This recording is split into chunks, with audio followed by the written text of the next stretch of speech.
Hey guys, আসসালামু আলাইকুম। কেমন আছেন আপনারা সবাই? আজকে আমরা রয়্যাল ফোর জোনে নাগা চ্যালেঞ্জ করতেছি আমাদের এক বন্ধুর সাথে। আমাদের বন্ধু আমিনুল, সে নাগা চ্যালেঞ্জের জন্য প্রস্তুত। আমাদের প্রাইজ হচ্ছে 1000 টাকা। তো সে অলরেডি শুরু করে দিয়েছে।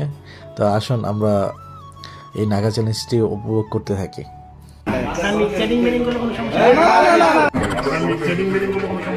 চ্যালেঞ্জের মাঝখানে আমাদের বন্ধু তার গার্লফ্রেন্ডের সাথে চ্যাটিং করতে চেয়েছিল। তো সবাই মিলে আমরা এখানে অমত প্রকাশ করলাম।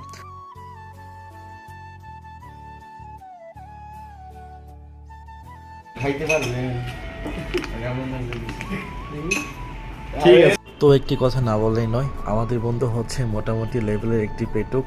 তো আমরা মোটামুটি সবাই এনশিওর ছিলাম যে সে খেতে পারবে এটা। তো আমাদের যে চ্যালেঞ্জ করেছিল রয়্যাল ফুড জোনের ওনার, সে ভেবেছিল যে না, তার খাবার এতটাই তীক্ষ্ণ যে আমরা হার মানব। তো আমাদের বন্ধু পেটুক